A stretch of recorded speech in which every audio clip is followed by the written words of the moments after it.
Selamat pagi. Selamat pagi Bu, ya. Selamat datang Ya. di SD. Terima kasih.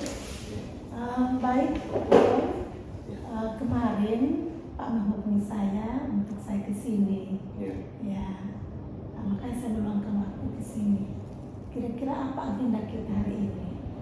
Ya, jadi agenda kita adalah kita ingin bicara tentang implementasi kurikulum Merdeka, yang mana kami di sini sebenarnya sudah berjalan. Iya. Di kelas tahun ini adalah kelas 7, kita sudah menggunakan kurikulum Merdeka. Iya. Lalu tahun depan nanti kelas 7 akan ada kelas 8 Iya. menggunakan kurikulum Merdeka. Berarti ada 2 grade yang nanti tahun depan akan menjalankan kurikulum Merdeka. Tahun depannya lagi kita berharap semuanya menggunakan kurikulum Merdeka. Iya. Sementara saat ini yang berjalan adalah masih kelas 8 yang sekarang, dan kelas 9 itu masih menggunakan kurikulum 2013 begitu. Dan harapan kami di dalam proses transisi ini kami dapat bimbingan begitu ya, karena kami sudah menjalankan tetapi masih banyak kabur di sana sini begitu. Sehingga kami berharap bisa dapat pemahaman, kemudian pembimbingan gitu, pendampingan juga, sehingga kami bisa sama-sama punya perspektif yang sama tentang pertama kurikulum Merdeka ini, kemudian implementasinya juga kami bisa tahu apakah kami saat ini berada di tempat yang tepat, lalu arahnya nanti kemana, apakah arah kami sudah benar atau belum. Nah, itu yang kami butuhkan. Ya, baik, berarti ya topik kita hari ini tentang implementasi kurikulum Merdeka ya. Ya, implementasi kurikulum Merdeka. Baik Pak John, kalau begitu artinya kalau saya tangkap tadi bahwa pelaksanaan kurikulum Merdeka itu sebenarnya sudah dilaksanakan di tahun ajaran ini, tahun ajaran 2023-2024 di kelas 7 ya, di kelas 7. Ya, tetapi dalam pelaksanaan itu guru-guru masih perlu penguatan pemahaman atau semuanya belum memahami secara benar tentang bagaimana kurikulum Merdeka itu, mungkin mulai dari penyusunan perangkatnya atau mungkin mulai dari pelaksanaannya di kelas atau asesmennya. Ya, baik. Kalau begitu kira-kira tujuannya apa? Tujuannya apa kira-kira? Atau apa hasil yang ingin diharapkan nanti? Kalau yang pertama adalah itu secara prinsip dulu, yang kami rasa perlu untuk kami dapat satu pemahaman yang sama, sesuai dengan ekspektasi dari dinas, bahwa mungkin sebelumnya kami berpikir bahwa ini ganti lagi kurikulum, sebenarnya apa sih yang dibawa oleh kurikulum Merdeka. Itu yang mungkin menjadi dasar yang perlu untuk kami ketahui. Dan yang kedua adalah implementasinya. Yang pasti prinsipnya seperti ini, nanti bagaimana sih guru-guru menerapkan itu, dan goal akhirnya adalah itu benar-benar bisa dari perencanaan, kemudian implementasi sampai asesmennya itu benar-benar sesuai dengan standar yang diminta oleh dinas, standar kurikulum Merdeka begitu. Itu harapan kami adalah sampai benar-benar produknya itu bisa bukan hanya di atas hitam di atas putih saja, tapi di dalam kelas juga memang terjadi demikian. Dan secara keseluruhan ya, proses kurikulum itu bisa benar-benar kelihatan gitu. Jadi artinya bahwa Bapak Kepala Sekolah ingin hasil yang diharapkan itu ke depan paling kurang di semester 2 nanti guru-guru sudah paham tentang kurikulum Merdeka, yaitu bagaimana merencanakan, membuat modul ajar, kemudian bagaimana melaksanakannya, proses pembelajarannya di kelas, beserta dengan beberapa strategi atau metodenya, kemudian bagaimana melakukan asesmen, sampai dengan mungkin evaluasi. Nah, kira-kira untuk mencapai target tersebut, apa yang rencana yang dilakukan oleh Bapak Kepala Sekolah untuk mencapai harapan tadi? Untuk mencapai harapan tadi yang pasti kita perlu untuk evaluasi dulu ya, sampai sejauh ini kita berada di mana. Tapi sebelum sampai ke sana, saya pikir ini adalah langkah awal yang baik ya, dengan adanya coaching dari pengawasnya dari dinas, untuk kita mengarahkan kembali perspektif kita untuk sama Iya. sebenarnya ini loh ekspektasinya. Iya. Nah dari ekspektasi ini kemudian kita mulai tuh evaluasi karena sampai sekarang sudah berjalan.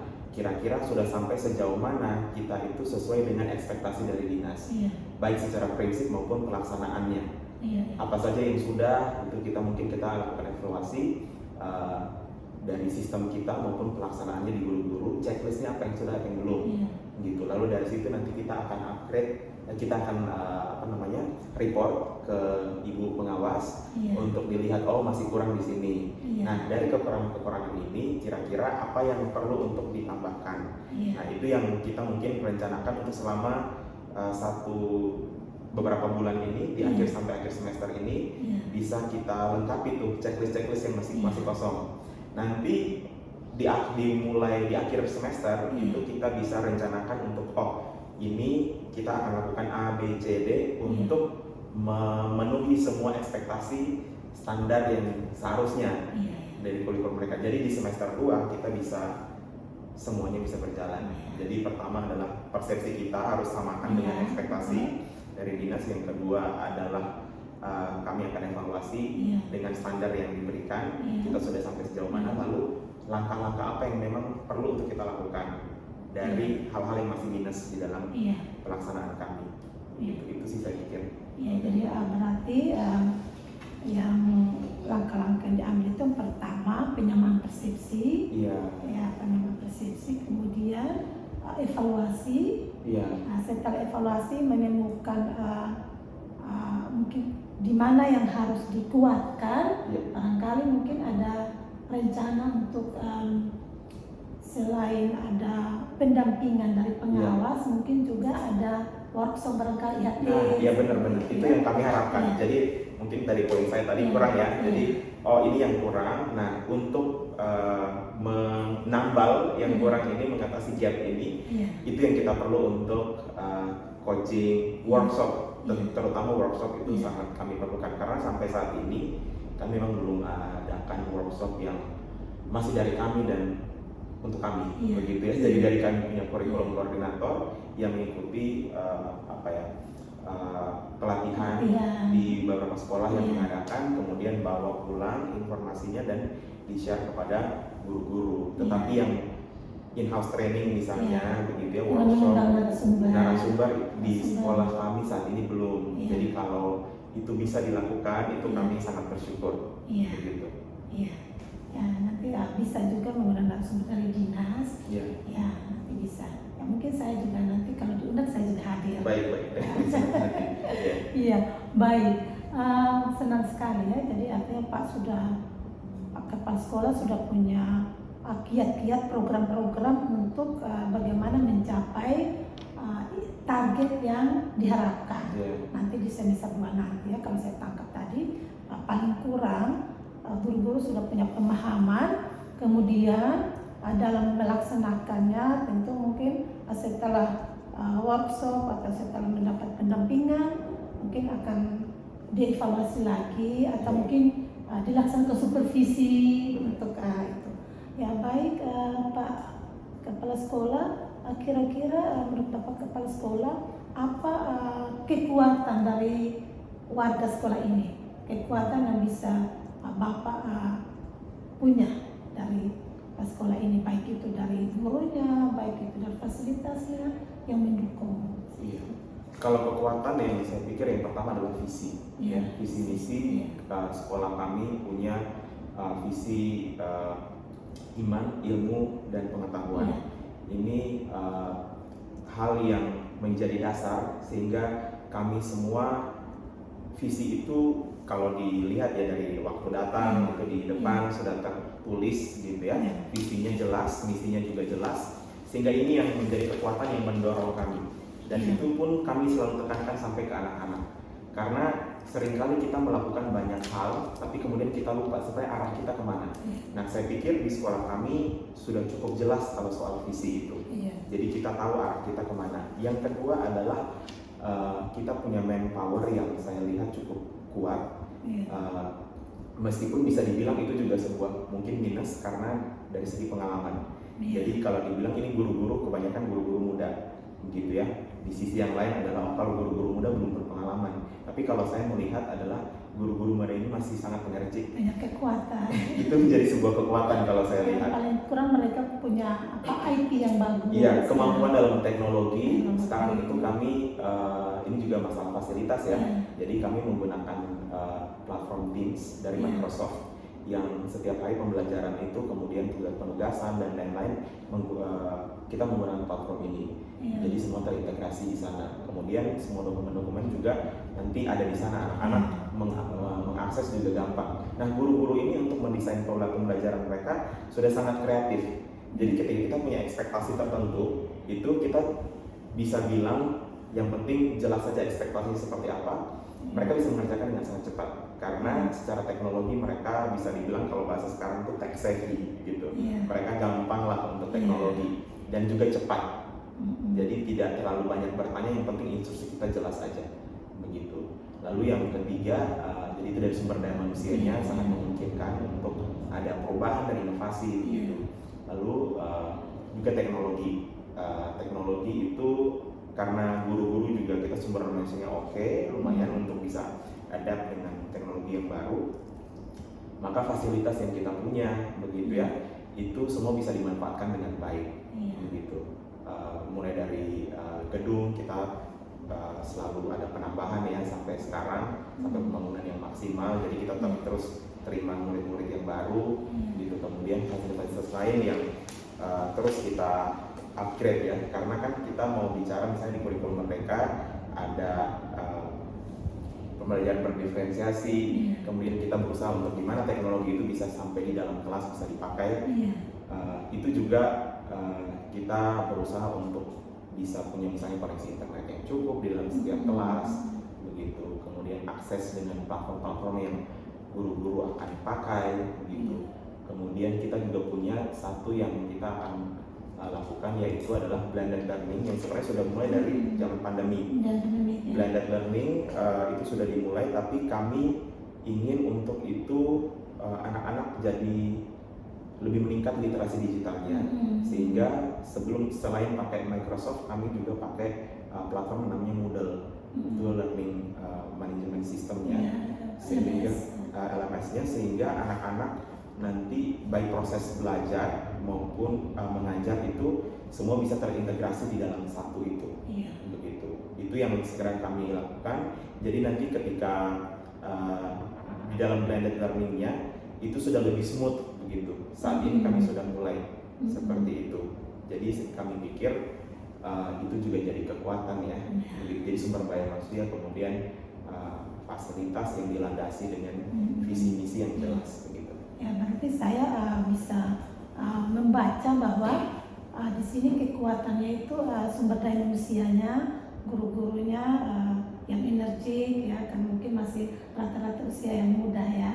Kemudian setelah itu fasilitasnya, kemudian visi misi yang sudah terbangun ya itu menjadi kekuatan. Kemudian juga mungkin teknologi yang sudah dibangun di antara dengan sistem pembelajaran yang ada ya, itu menjadi kekuatan. Nah, kira-kira kembali ke topik tadi, seberapa besar Bapak Kepala Sekolah bisa memastikan bahwa rencana Bapak ini akan terlaksana? Seberapa besar atau bagaimana Bapak bisa mempengaruhi, misalkan nih ada kadang-kadang dalam satu sekolah itu ada yang merasa kurikulum Merdeka itu apa sih, kan kita mengajar sekarang juga sudah bagus kok ya. Mungkin seberapa besar kepastian yang Bapak bisa sampaikan bahwa Bapak bisa mempengaruhi rekan-rekan guru untuk bisa selain memahami, tidak hanya memahami tapi mau melaksanakan kayak gitu. Jadi saya pikir sebelum berapa persen begitu, saya lihat dulu dari keadaan yang sekarang ya, dari keadaan guru-guru, terutama mereka lagi ujung tombak ya. Saya lihat guru-guru itu bersemangat. Pertama karena adalah saya lihat pertama adalah karena kurikulum Merdeka ini secara apa ya, spiritnya itu sama dengan apa yang sudah kami jalankan begitu. Iya, misalnya adalah pembelajaran yang berbasis project gitu ya, betul. sehingga nanti ketika kita bicara soal ada penguatan profil pelajar Pancasila, gitu kita punya juga yang namanya mission service learning, yang dimana itu project-project anak-anak belajar nanti arahnya adalah mereka bisa melakukan sesuatu yang berdampak bagi komunitas atau bagi masyarakat, begitu. Ada juga kolaborasi dengan orang tua, Kolaborasi kan? dengan orang tua, bisa ada parenting apa ya, parent seminar, ya. begitu. Nah, jadi kalau dari semangat guru-guru, saya pikir itu menjadi modal. Nah, kalau dari guru-guru sudah ada modal seperti itu, saya pikir tidak sulit bagi kami sebagai pemimpin untuk mengarahkan mereka ke kurikulum 2013 ini. Jadi saya sangat yakin bisa dibilang di atas 95%. Iya, benar ya. Ya, baik. Senang sekali Pak John. Mungkin yang terakhir saya ingin tanyakan, sepertinya saya sudah tidak sabar ini menunggu kegiatan Bapak. Kira-kira kapan rencana dilaksanakan?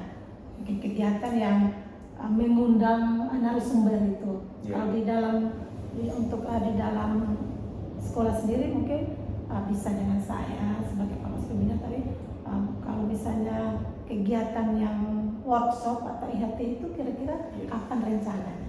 Kalau ini saya bisa lihat, ini pastikan dilihat di kalender dulu ya Ibu.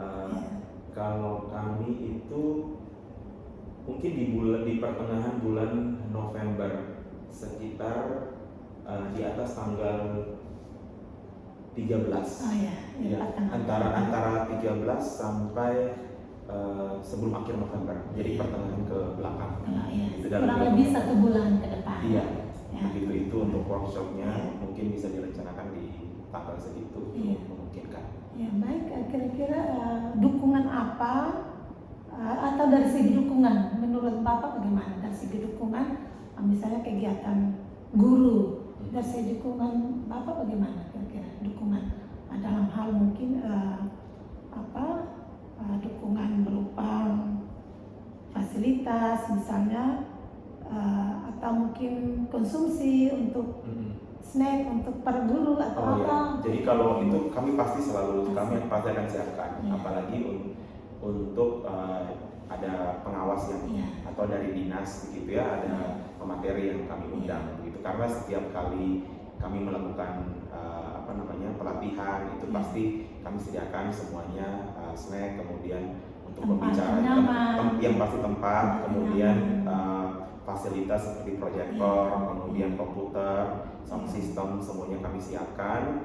Kemudian guru-guru juga kalau komputer itu mungkin kalau menggunakan komputer yang memang ini kita bisa menggunakan lab komputer, tapi guru-guru juga kami bisa sediakan di aula yang memang guru-guru bisa menggunakan laptop mereka masing-masing. Begitu juga sudah bisa kalau konsumsi dan biaya-biaya lain itu kami siap pasti. Baik, kita masuk sampai terakhir. Kira-kira apa kesimpulan Bapak Kepala Sekolah dari kegiatan kita hari ini?